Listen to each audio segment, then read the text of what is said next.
Salve, salve meus irmãos, meu nome é Marcos de Siqueira, dirigente do Templo Escola de Umbanda, Ogum Megê Ansã do Balé, em São Cepé, Rio Grande do Sul. Estamos hoje na nossa enquete número 7, onde o tema abordado foi se orixá come na oferenda. É um termo bem usado, principalmente no candomblé, nos templos de nação. E muitas pessoas têm essa visão, né? Olha, não mexe ali que o santo está comendo, né? Esses despachos feitos nas encruzilhadas, na mata, na cachoeira, né? Que ali talvez o orixá estivesse se alimentando daqueles elementos, daquela comida que é colocada ali. Isso não é uma verdade.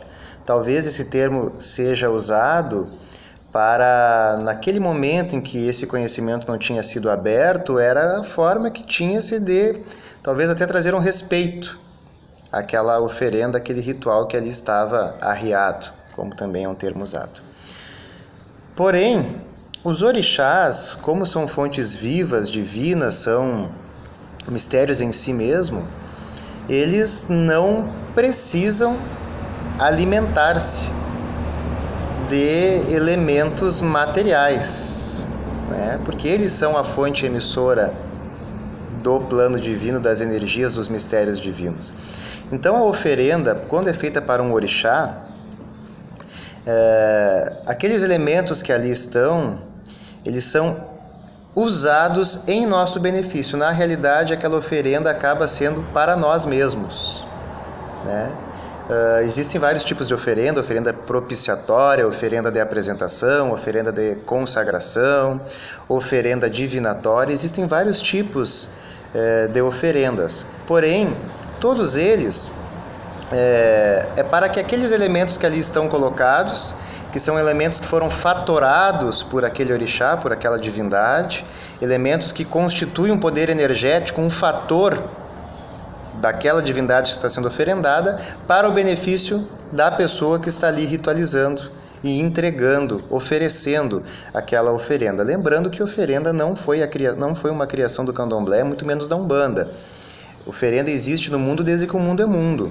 Quando o homem começa a ter dificuldades no seu meio, com o tempo, com as adversidades climáticas, né, com a chuva, com o sol, com a seca, o homem começa a oferendar as divindades para ter um benefício, agradar as divindades, os deuses naquele período, para ter um benefício para o seu grupo, para a sua vida, enfim.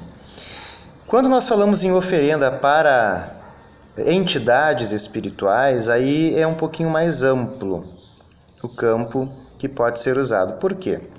Da mesma forma que a oferenda é dada para o orixá, para com que aqueles elementos sejam trabalhados por nós, na oferenda do guia espiritual, exemplo, uma oferenda para um preto velho, ele vai elementarizar, que é um termo que nós usamos na magia, ou seja, tirar uma cópia daqueles elementos, da parte etérea e da energia fatoral que aqueles elementos carregam, para atuar em benefício do consulente.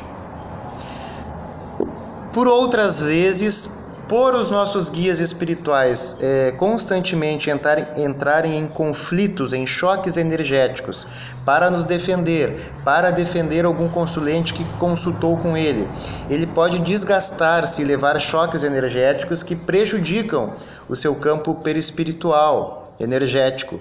E aí aquela oferenda que aquele guia pede: olha, eu preciso que faça uma oferenda para mim em tal ponto de força, ela vai ajudar a repor o campo eletromagnético e energético daquele guia. Isso pode sim acontecer. Então o guia às vezes precisa sim do poder ígneo da chama daquela vela, daquele mistério vegetal, daquelas pedras que ali estão, para repor o seu campo eletromagnético. Isso também pode acontecer.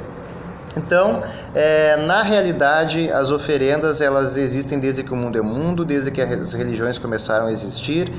Isso sempre vai acontecer. O homem, ela não pode ser colocada como barganha. Então eu te dou isso e eu recebo aquilo. Muitas vezes isso é usado para Exu, né? Olha, eu vou te dar, mas tu tem que me ajudar. Não é assim que funciona, porque nós só vamos receber de acordo com os nossos merecimentos e as nossas necessidades. Um outro exemplo que eu posso dar, a moeda que normalmente os guardiões pedem para ser colocada nas oferendas, no padê. Então, olha, coloca 7 moedas, enfim. Para que servem essas moedas? De um lado é a paga de Exu, porque é um simbolismo, só que no plano espiritual, lá nas esferas negativas aonde Exu trabalha, ele vai usar aquela moeda elementarizada, ou seja, uma cópia espiritual daquela moeda, para ter acesso a certos domínios e reinos que existe um pedágio. Esta é a verdade. Então, existe moeda lá embaixo, corrente também. Não importa o valor. Se eu botar uma moeda de 10 centavos, ela vale menos que a de R$1? Não.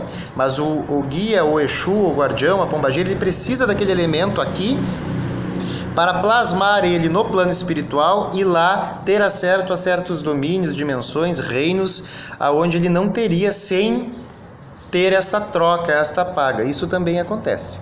Então, o orixá não come, a entidade não come, mas eles usam da energia fatoral daqueles elementos para o nosso benefício ou, no caso das entidades, para o seu próprio benefício. Espero poder ter ajudado. Peço novamente que os irmãos, ao olharem este vídeo, compartilhem, curtam, tanto no YouTube, quanto no IGVT, quanto no Facebook, para com que possamos levar esse conhecimento o mais longe possível. Estamos chegando agora no aniversário da Umbanda, dia 15 de novembro, dia que todos estaremos comemorando os 110 anos da nossa amada religião. Que isso sirva como um legado de conhecimento que estamos tentando deixar aqui, porque a nossa Umbanda precisa muito disso. Conhecimento, base, o real fundamento da religião. Axé, saravá a todos.